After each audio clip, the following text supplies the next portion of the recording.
kada susimąstėte, kas mažuose nameliuose gyvena? Gal ten peliukas su kepure, o gal fėja mėgstanti kakavą? Kiekvienas namelis slepia savo istoriją, o kiekvienas balsas pasakoja mažą pasaką. Tad klausykitės ir pažiūrėkite, kas namelyje gyvena. Aš Bintuvėlė. Dienomis miegu, o naktimis einu žmonių norus pildyti.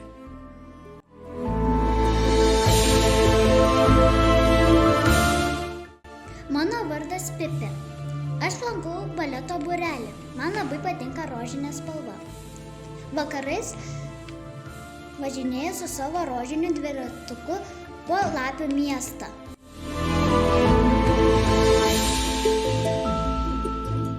Linksmutis. Man patinka leisti laiką su draugu Krapiuku ir visada mane pavaišina krapo arbatos. Aš Krapiukas.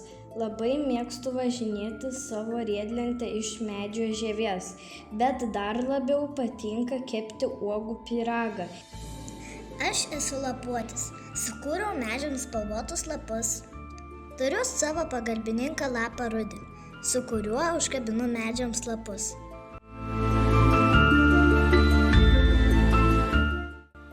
Aš raganiukė Pipirė ir visai nesu pikta.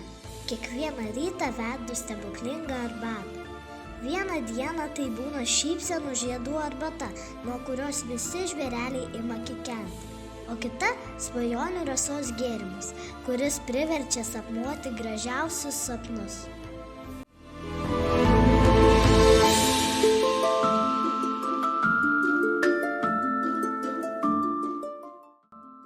Aš esu Grybutė.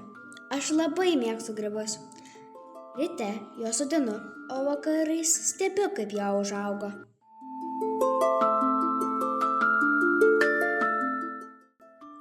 Aš Maja tikra miško saulutė. Kai sutemsta, uždegu mažą žibintą savo namelyje ir pakviečiu savo draugą Karaliuką atsigerti eglių pumpurų arbatos. Aš esu Šmikis, visada vakarais ir rytais geriu kmyno arbatą, o dar geriau aš turiu draugą, tai su juo visada leidžiu laiką.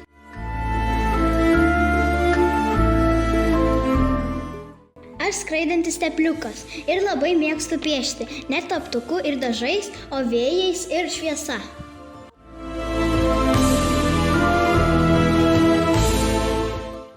Ir štai, tyliai užsidaro visi maži langeliai.